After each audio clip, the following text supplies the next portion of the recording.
ಇದು ದೊಡ್ಡಗರಡಿ ಬೀದಿ. ಇದು ದೊಡ್ಡಗರಡಿ ಬೀದಿಲಿರೋವಂಥ ಒಂದು ಆಬಿದ್ ಹ್ಯಾಂಡ್ಲೂಮ್ ಅಂತ ಬೆಡ್ಶೀಟ್ ಅಂಗಡಿ. ಇಲ್ಲಿ ನಮ್ಮ ಟೈಲರ್ ಸಾಹೇಬರು ಪಾಪ ಬೆಳಗ್ಗೆನೇ ಬಂದ್ಬಿಟ್ಟು ಶಿವ ಅಂದ್ಬಿಟ್ಟು ಏನು ಶರ್ಟು ಪ್ಯಾಂಟು ಏನು ಕೊಟ್ಟೋಗಿರ್ತಾರೆ ಹೊಲಿಯೋಕ್ಕೆ ಅಂತ ಕೂತ್ಕೋತಾರೆ. ಪಾಪ 50-100 ಖರ್ಚಿಗೆ ದುಡ್ಡು ಮಾಡ್ಕೊಂಡು ಹೋಯ್ತಾರೆ. ಇನ್ನು ನಮ್ಮ ಅಂಗಡಿ ಅಂತ ಹುಡುಗರು ಬಂದಮೇಲೆ ನೋಡಿ ಇಲ್ಲೇ ಮೊಬೈಲ್ ಇಟ್ಕೊಂಡು ಕೂತ್ಕೊಬಿಡ್ತಾರೆ. ಬೆಳಗ್ಗೆನೇ ಮೊಬೈಲಲ್ಲಿ ತೋರಿಸ್ತೀನಿ ಅಂತ ಎದ್ದು ಎದುರುಗಡೆ ಅಂಗಡಿಗೆ ಓಡಾಯ್ತಾನೆ. ನೀವು ಹುಡುಗ ಇವಾಗ ಮೊಬೈಲ್ ಇಟ್ಕೊಂಡಿದ್ದ, ನಾನು ತೋರಿಸ್ತೀನಿ ಅಂದ್ಬಿಟ್ಟು ಜೋಬಲ್ಲಿ ಇಟ್ಕೊಂಡ ಮೊಬೈಲ. ಕ್ಲೋಸಪ್ಪಲ್ಲಿ ಅಲ್ಲುಚ್ಕೊಂಡು ಬಂದಿದ್ದೀನಿ ಅಂತ ಫುಲ್ ಅಲ್ಲಿ ಬಿಡ್ಕೊಂಡು ನಗಾಡ್ತಾವನೆ. ನೋಡಿ ಮಕ ತೋರಿಸ್ತೀನಿ ಅಂತ ಮಕ ಮುಚ್ಕೊಬೋತಾವನೆ, ಯಾಕಂದರೆ ಸಂತೂರ್ ಸಾಬನಲ್ಲಿ ಸ್ನಾನ ಮಾಡಿಲ್ಲ. ನೋಡಿ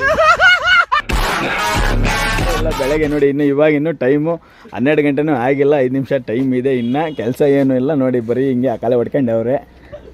ಇನ್ನು ಅದು ಬಿಟ್ರೆ ನಮ್ಮದು ದೊಡ್ಡಗರಡಿ ಬೀದಿಯಲ್ಲಿ ಶಾಪಿಂಗ್ ಮಾಲ್ ಅಂತ ಇರೋದು ದೊಡ್ಡ ಸೂಪರ್ ಮಾರ್ಕೆಟು ನಮ್ಮ ರಘು ಅವ್ರ ಅಂಗಡಿ.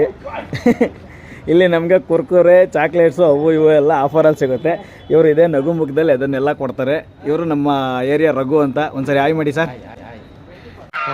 ಈ ಫಿಗರ್ ಎಲ್ಲೋ ನೋಡ್ದಂಗೈತಲ್ಲ, ನಂಗೂ ಹಂಗೆ ಅದು ಬಿಟ್ಟರೆ ಇನ್ನು ನಮ್ಮ ಫ್ರೆಂಡ್ ಅಂಗಡಿ ಯಶಸ್ ಫ್ಯಾಷನ್ ಅಂತ. ಇಲ್ಲಿ ನಮ್ಮ ಮಧು ಇರ್ತಾರೆ, ಅವರು ನಮ್ಮ ಫ್ರೆಂಡು. ಒಂದ್ಸರಿ ಹಾಯ್ ಮಾಡಿ ಸರ್. ಇದು ನಮ್ಮ ದಿನ ಬೆಳಗಾದರೆ ಇದು ನಮ್ಮ ಲೈಫು, ಇದು ನಮ್ಮ ಏರಿಯಾ.